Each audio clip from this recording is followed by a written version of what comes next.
Welcome to episode 8 of the Whatever podcast. This is the show where we talk about whatever. Okay, we are in Hilo, Hawaii. Specifically outside of Honolulu. Honolulu. So that's 20-ish minutes outside of Hilo, but Hilo is the largest. Right. It's the closest city to us. Yes, and we are currently staying at the Hamakua Guest House, Camping and Cabanas. This is our cabana right behind us.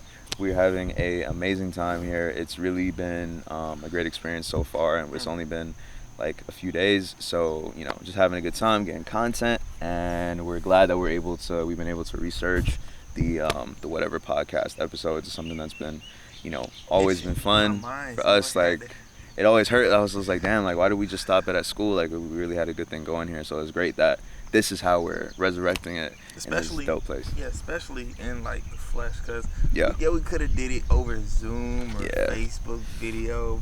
It's not the same. It definitely wouldn't have been the same. Not the same. It's and that I think that's a good segue into, I guess, going full time into what you love, because I'd say I'm definitely full time in this, and you're definitely full time in this as well. Yeah, full time in this, and doing it with the people that you love, like actually present, physically doing the work together. It's just like a whole different energy. Like you can get a lot done virtually, which we have over the past couple of years. For sure. But it's just a whole different energy when you have a team, like one or two or more people, and you're like going forward, and y'all are on the same page, and you're intentional about what you're doing. And you all see the vision as well. And if I wasn't full time, this wouldn't have been possible. It would have been really hard to like maneuver the schedule to just be out here like and be present, 100%. So that's why I made the decision to go full time when I did. I was like, I want that freedom, and for as long as I can, just do this, like I'm gonna do it. And it also is motivation to really, grind to make sure you can get the money you need to just keep it self-sustaining and keep doing what you want to do. So like that, when you're kind of under pressure, like it helps you think outside the box a little more and just start to take some calculated risks so you can make something happen. So that's what we're going to talk about this episode. Basically, what does it take to be a full-time entrepreneur, like from start to finish? What do you need to do from the idea phase to the execution phase to like, okay, I have enough that I can be full-time? So our journey has been very interesting. It's been a bit of a roller coaster, but it definitely took us some time to get it started. So I'll let you kick us off. Let's start from freshman year, 2015. For sure. Yeah. 2015, you know what I'm saying? That's when we first went to Davidson College. Lawrence and I met week 1 in our French class, and our professor would confuse us for the same person. I don't know how. Did that happen? Yes. I feel like he was messing with us, though. Because he was messing with everybody. Like, that was his thing. He was messing with everybody in the class. Okay, let's go with that. Let's go with that. I don't remember. Well, I know he was like a joker. Yeah, he was a joker, for real. But he was a cool cat. But, great guy. Aside from that, like, we met in...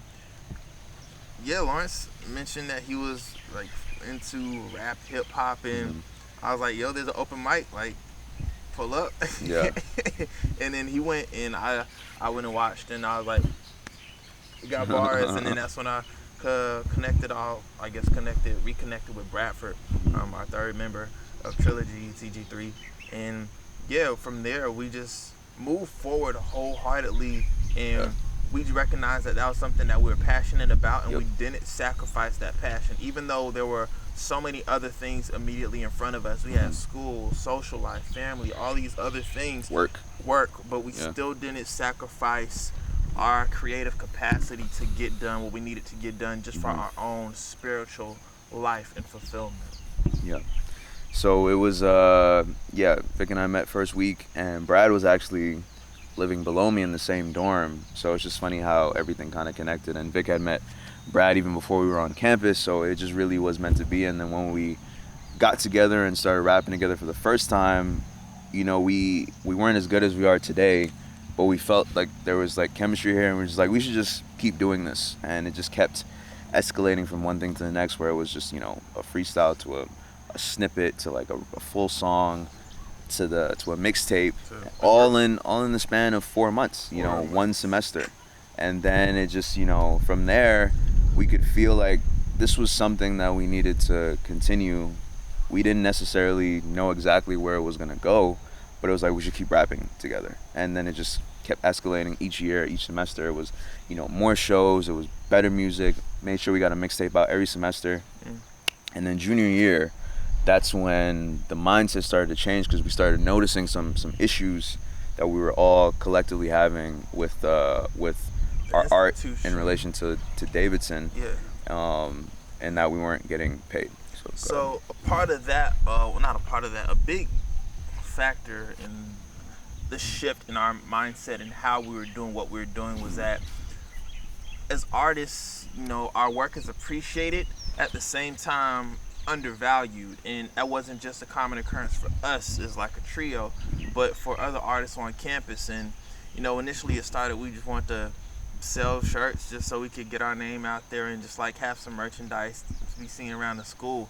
But we recognized that what we were doing was bigger than just us. Like, there were artists popping up all over. Other people were doing hip hop just like we never before on campus, and it was a big surge of just like creativity. And we wanted to create a harbor, like a space where artists could come and collaborate and connect in creative capacities, but also be represented appropriately, fairly, and compensated fairly for their work. And that's when we decided to really take the steps and not just like sell the t-shirts, but we sold the t-shirts to earn money to become a business and be established. And we became an LLC. We registered with the North Carolina Secretary of State, and that allowed us to become a vendor for the school. And so not only us as founders, but other artists who were beneath our group, not beneath our group, but within the group, they were part of our group, then they were technically contractors for the school, so they could be compensated. For their work with the school. So that was, so when I did some poking around and some research, I was asking some of the heads of certain boards, like the union board and just like student services and whatnot, like why, or like how much could we be paid if we did X, Y, and Z? And they were like, well, the school isn't, or I should say the student organizations that were running the events weren't allowed to pay students money. So that was like, it's kind of like the same issue with college athletes who aren't allowed to be paid. So it's kind of like one of those things where it's like your education is the compensation, that type of game. But we were putting in a lot of time and effort to prepare for the shows that we were doing, and we were doing like shows like crazy. Like at that point we were just accepting every offer that was given to us, and it wasn't just performances, it was DJ shows and whatnot, and graphic design and arts and whatnot. So we were just like, listen, that's kind of a problem, because it's like I was at that point, I was like, listen man, I don't want to, like, I'm starting to get like tired of it, because it's just like there's too much that we're doing, and like we had other things going on at the same time. So I was like, if we're gonna do this, we need to be paid. So junior year we all kind of went our separate ways. I was in Prague, and Vic was in New Zealand, and Brad was working around the campus on different things with his fraternity. So we all kind of went down our individual paths to kind of understand like where we wanted to go, who we were. And when I was in Prague and we were talking about what we could do next, it was like, hey, listen, there's an opportunity to really like make some money and flip that into something else. So shout out to the Failure Fund grant. They gave us that $1,000, which let us get those shirts that we then sold out of, got the LLC. And we were already working with other artists on campus, and they were just like, yeah man, I want to be down with y'all, like how can we do it? And once we showed them like, yo, we're serious about this, and now it's like an official thing. And then we went through all the other steps, all the lawyers, all the paperwork to get the trademark. And that was at the end of junior year. We had already created a collective of like 12 people from all of these different backgrounds, different faces, different everything. And we had created like a microcosm of the world, which is basically what Trilogy is supposed to be. I want to have people around me who like don't look like me, who look like me, who worship differently than me, who love differently than me. I want it to be an accurate representation of the world around us, because then we're gonna create the best art in the world, and we want to give people that safe haven, that space to make it happen. So this is all 4 years in the making. Our entire college career was spent just building a pretty good foundation. It wasn't even complete yet, to be honest yet. We were still figuring things out. We're figuring out ourselves as artists and everything that we needed to make it happen. Business stuff, stuff as well. Stuff, documentation. Yes, all of that. So that's what it takes. And then just to wrap this part of it up, we built the foundation, we had people on the team, but then we graduated, and then there's another layer there where it's like, now that you're not in school and everyone is like in the real world, how do you maintain that? Because it's not the same freedom that we had when we were just, you know, going to classes and whatnot. So that was another step in the another thing we had to learn as founders. Like, how do you manage 12, 13 different people who are all in different states and are kind of going down different paths? So we can talk about that a little bit. This is 2020 now. Yeah, and a big part of that is understanding that I would say you can't manage that. People have to be self-sustaining, but also they have to be in it themselves, and that's a big part of being intentional. And nothing against anybody. Everybody that we've worked with are incredible people, and they all have their own avenues that they were meant to go down, travel, and explore, and that's incredible. At the same time, what we wanted out of the entity Trilla G ENT, it wasn't on the same page. Everybody wasn't on the same page for that. So we had to take on a lot of responsibility and accountability, and not charge to anybody else for their engagement or lack thereof, because everybody has their own life, and as founders, like, we have to see it through. We've created the space so it could be free form, free flowing, and not binding. We're not trying to be like we own all your art. No, that's not the case. Not we at all. wanted it to be like, hey, look, this is a space you come create, do what you need to do, and continue to move on, continue to grow.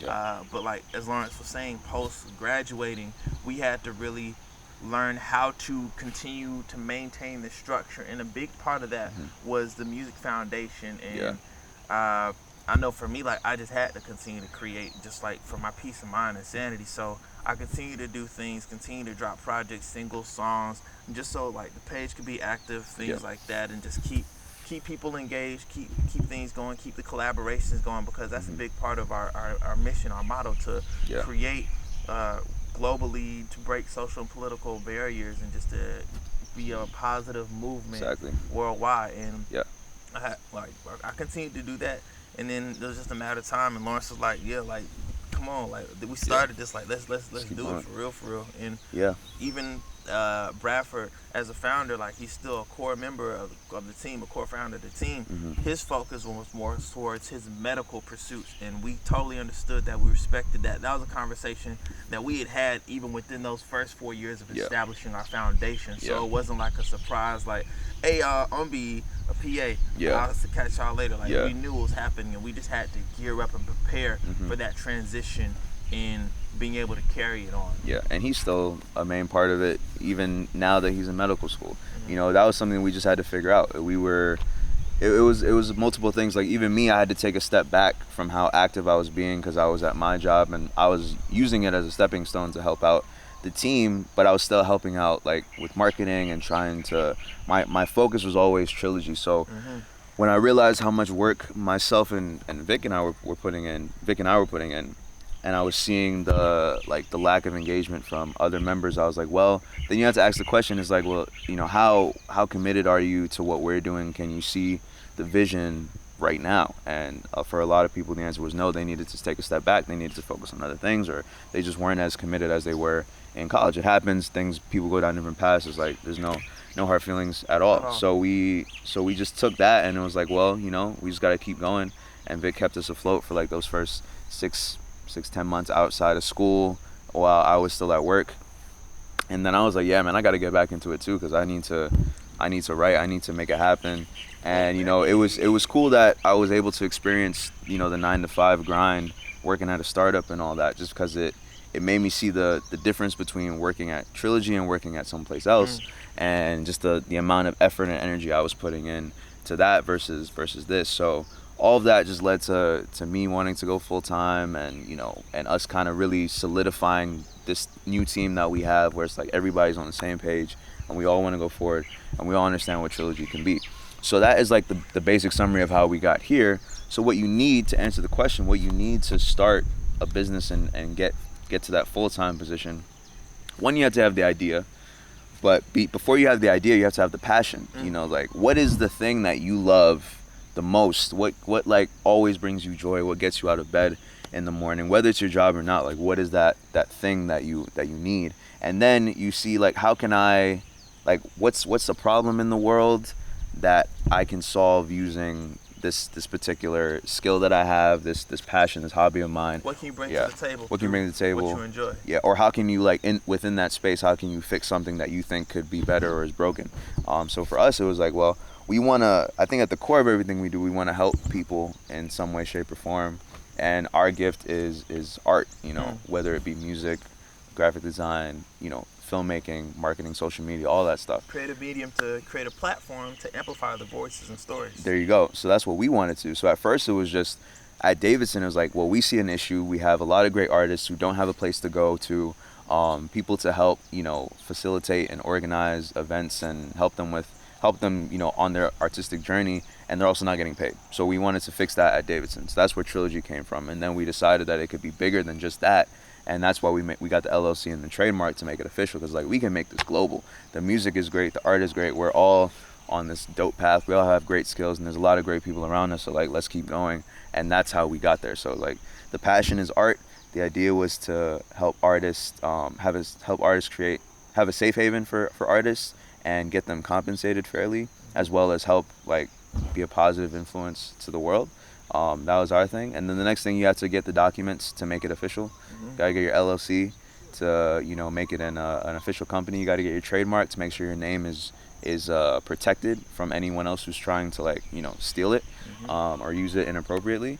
And yeah. Also, since we are a record label, the biggest thing was that also making sure that we had our publishing set up. And so we just recently, as of like 2 months ago, we are officially a publishing company, Trilla Global Publishing. That's hard. You can't say that hard. Publishing, making sure that, like, our platforms, like, all our metadata is in sync. So going back and properly naming things, tagging things, arts, links are up to date.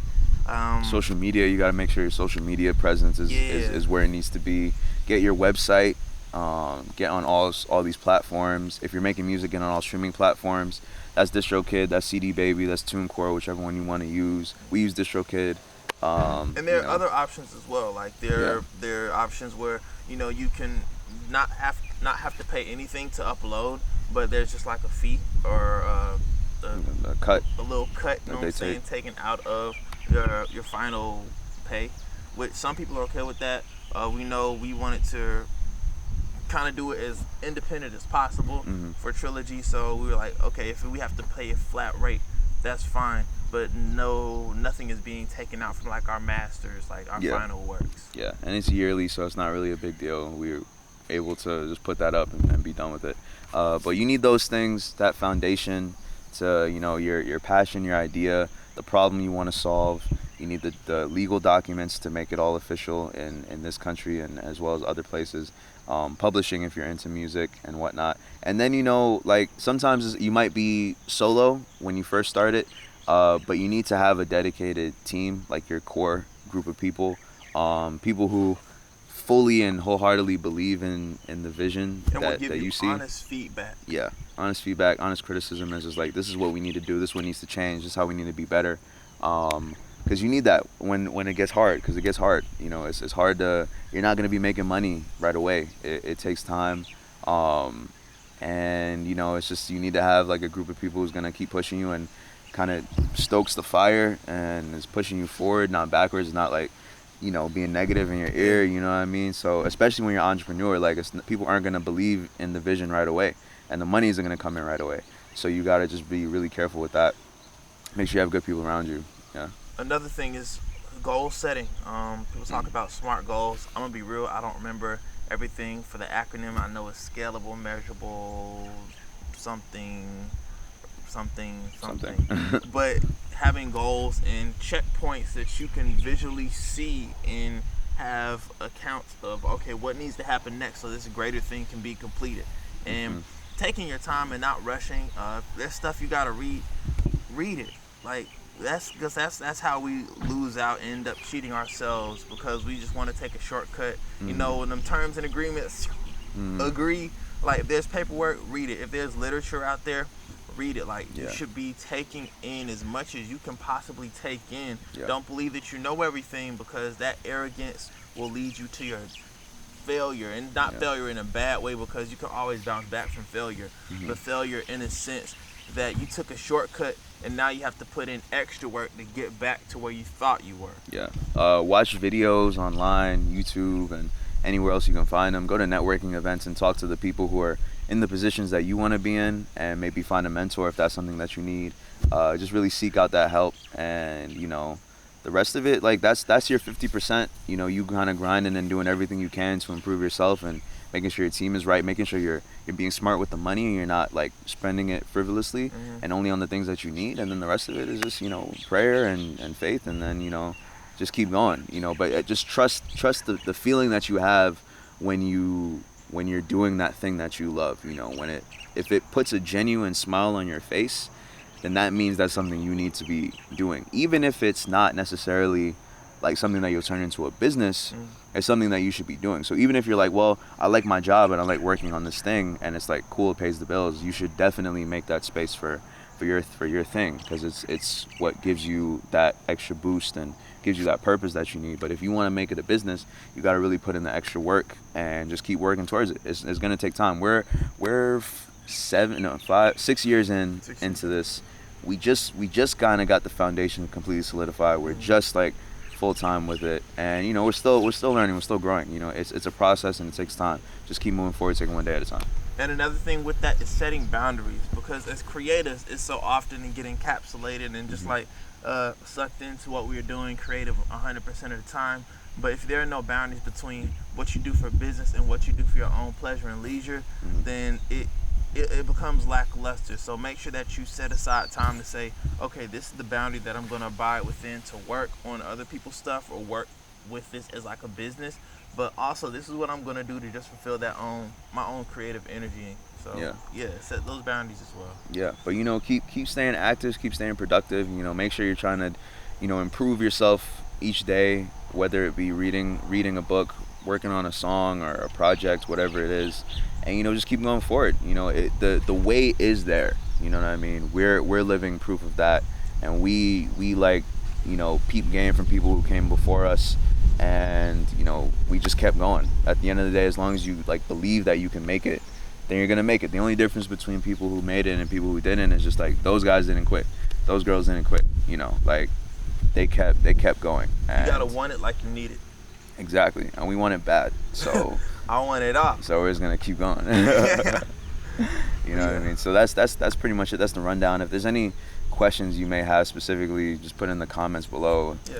Hit us up on Instagram and whatnot. We're there. We'll put all the stuff in the description and whatnot. It'll be there. But yeah, that's basically it. That's kind of our story. We'll kind of keep talking about it through like future episodes as we learn new things and kind of remember specific things that we went through. But yeah, man, that's basically the first step anyway through all that. So hopefully you got something from that, and I think with that we'll close it off. We'll wrap it up. Appreciate y'all tuning in as always. Stay tuned for more. We'll catch y'all on the flip side. Peace.